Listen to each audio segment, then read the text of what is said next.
Madalas busy ang kaling ito sa barangay Guadalupe Nuevo sa Makati City. Bawat isa may kanya-kanyang pinagkakaabalahan. Kapag tumingala ka sa mga puno, may mga maliliksiring tumatakbo.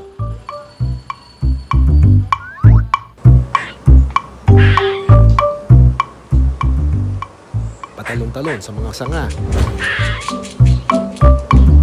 Ito ang mga squirrel.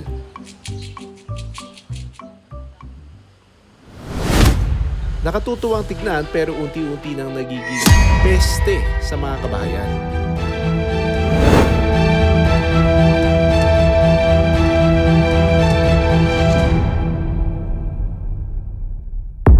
Nagsisimulang mapansin ang pagdami ng pagala-galang squirrel sa Metro Manila.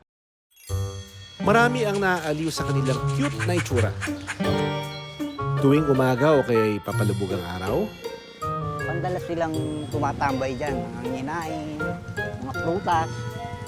Minsan mangga doon sa kabilang street. Pag lumalabas po siya, may kasama po. Minsan po dalawa sila, tatlo. ito ang tinatawag na Finlayson squirrel. In search of food, kaya sila madalas lumabas. Kasi lalo na dito, pag sa urban ecosystem, siguro very limited yung pagkain. So they spend a lot more time to look for food. Pinakamadaming mga nakikitang squirrel. Ang iba sa kanila, nakikita natin dito sa mga wires, sa mga puno. Nagtatago sila dito. Hindi pa man kami nagtatagal, lumabas na sa kanilang pugad ang dalawang kulay itim na squirrel. Ang puting buntot nito, tila kumakaway-kaway pa. Noong una, dahan-dahan lang ang kanilang paggalaw. Nang biglang kumaripas ang mga squirrel, nakalipat na sila sa kabilang puno. At dito, tila ginawa nilang playground ang mga sanga. Parang nagre-wrestling ang dalawang ito. Kung hindi nagbubuno, silang dalawa naman ay naghahabulan.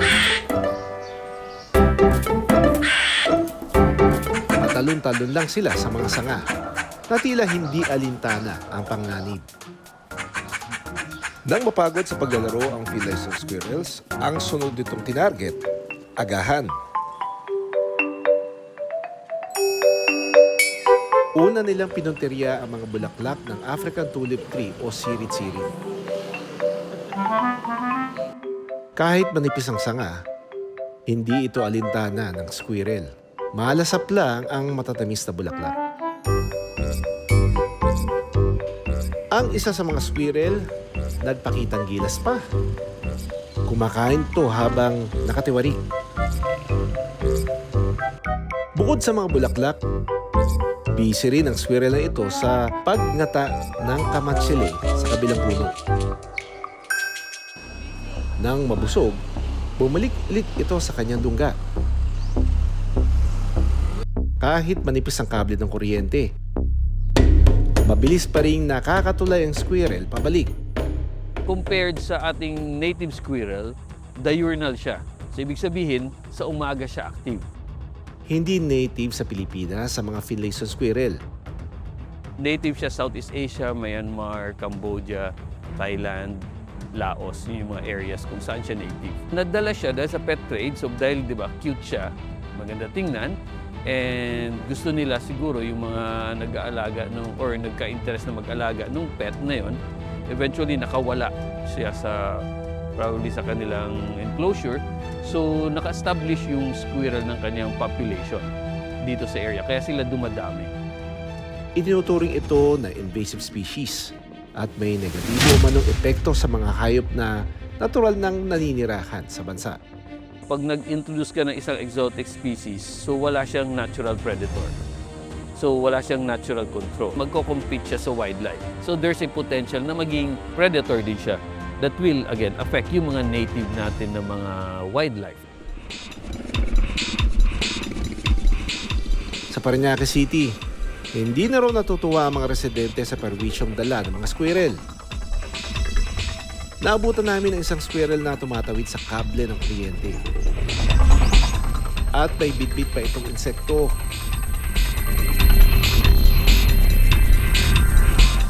Nang makahanap ng magandang pwesto,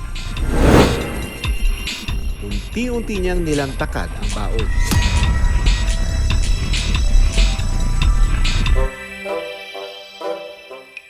Ang ilan, kahoy naman ang trip ng ngatngatin. Habang ang isang ito na nakayakap sa puno, patingin-tingin lang at parang malalim ang iniisip.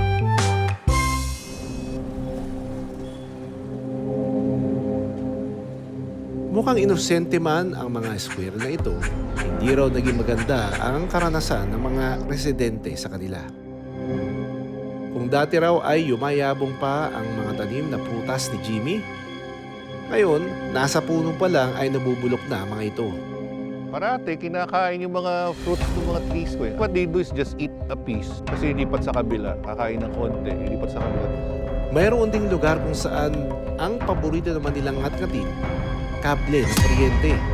Look at that transformer. Nasunog yung isa dyan. Kinagat niya eh. Doon na walang kami ng ilaw dito. Hindi lang yun ang unang pangyayari. Mga 2-3 beses na. And recently, we have CCTVs all over the village. Kinagat lahat yung mga fiber cables. We can just put them in a place na yung hindi nakakakos ng namin. Ayon sa Meralco, mula 2023, tumataas ang natatanggap nilang outage reports ng dahil raw sa mga squirrel. Reklamo ito mula sa National Capital Region o NCR, Bulacan, Pampanga at Calabarzon. Nang dating mga daga ang salarin sa pagngat-ngat sa mga gamit, ngayon, mga squirrel na.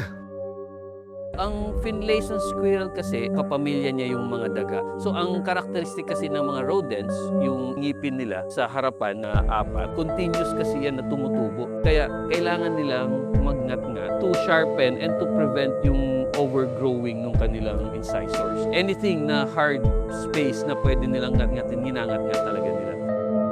Bukod sa mga reklamong perwisyo sila sa mga tao, kailangan di maiwasan silang makipagkumpetensya sa mga hayop na natural na naninirahan sa Pilipinas. We have to think about the economic impact nito. If we don't address it now, we'll wait for it to spread. Mas malaki ang economic impact niya. Mas malaki ang gagawin nating investment to control it. Noong 2022, naglabas ang Biodiversity Management Bureau ng Department of Environment and Natural Resources ng bulletin o anunsyo tungkol sa mga Finlayson squirrel. Dito, nakasaad ang mga hakbang na dapat gawin para makontrol ang populasyon ng dumaraming squirrel sa syudad.